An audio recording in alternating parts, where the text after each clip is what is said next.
Assalamualaikum warahmatullahi wabarakatuh.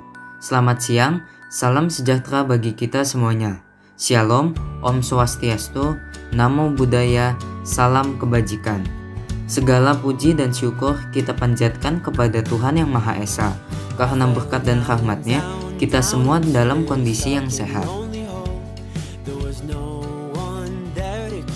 COVID-19 tak hanya berdampak pada bidang kesehatan, namun juga di bidang perekonomian.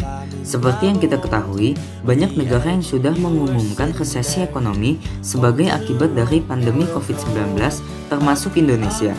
Resesi terjadi ketika ekonomi suatu negara mengalami PDB bernilai negatif, meningkatnya tingkat pengangguran, terjadinya penurunan penjualan retail, dan terdapat kontraksi pendapatan dan manufaktur untuk jangka waktu yang lama. Meski resesi, pemerintah menyatakan Indonesia masih lebih baik dibandingkan dengan negara lain, terutama negara tetangga. Pengumuman Badan Pusat Statistik terkait PDB pada kuartal 3 tahun 2020 yang mengalami kontraksi sebesar 3,49%. Secara tahunan, resmi mengukuhkan Indonesia termasuk dalam kondisi resesi. Oleh karena itu, untuk mengurangi dampak sosial ekonomi akibat pandemi COVID-19, pemerintah harus mengeluarkan kebijakan fiskal dan moneter. Dalam kebijakan fiskal, pemerintah melakukan kebijakan refocusing kegiatan dan realokasi anggaran. Presiden RI Joko Widodo menerbitkan Impres nomor 4 tahun 2020 yang isinya menginstruksikan seluruh jajarannya sampai Pemda untuk mempercepat refocusing kegiatan, realokasi anggaran, dan pengadaan barang jasa penanganan COVID-19.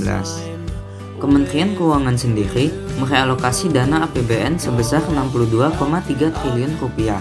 Dana tersebut diambil dari anggaran perjalanan dinas, belanja non-operasional, serta biaya-biaya honor lainnya untuk 3 fokus, yaitu penanganan dan pengendalian COVID-19, perlindungan sosial, serta insentif dunia usaha, juga termasuk bantuan sosial.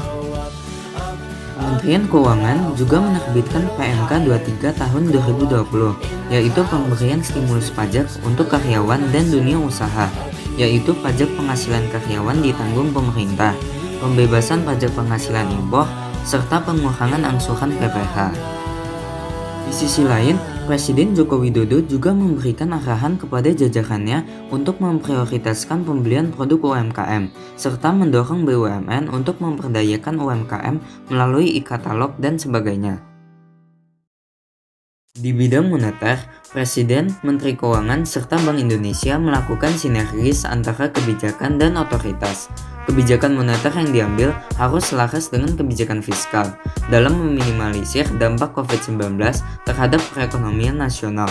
Oleh sebab itu, otoritas moneter harus dapat menjaga nilai tukar rupiah, mengendalikan inflasi, dan memberikan stimulus moneter untuk dunia usaha. Diharapkan juga akan ada relaksasi pemberian kredit perbankan dan mengintensifkan penyaluran kredit usaha rakyat untuk mendorong sektor UMKM. Dari kebijakan-kebijakan fiskal dan moneter yang diambil pemerintah sampai saat ini dinilai masih belum maksimal, terutama karena kebijakan Pemda dan pemerintah pusat yang sering bertentangan, terutama mengenai aturan PSBB, dan kurangnya kekompakan antara pemerintah pusat dan daerah. Di sisi lain, tingkat kedisiplinan masyarakat untuk mematuhi protokol kesehatan juga masih memprihatinkan. Saya sendiri menilai kebijakan-kebijakan yang diambil pemerintah sampai saat ini masih belum maksimal, dilihat dari sisi ekonomi dan juga sosial. Namun, pemerintah terus berusaha membenahi kebijakan yang diambil untuk pemulihan di bidang ekonomi, kesehatan, dan juga sosial.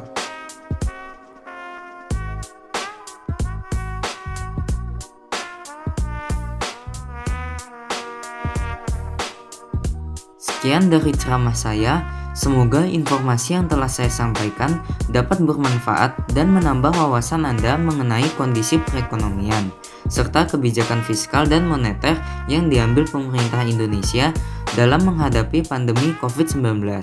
Saya memohon maaf apabila ada perkataan saya yang kurang berkenan. Terima kasih.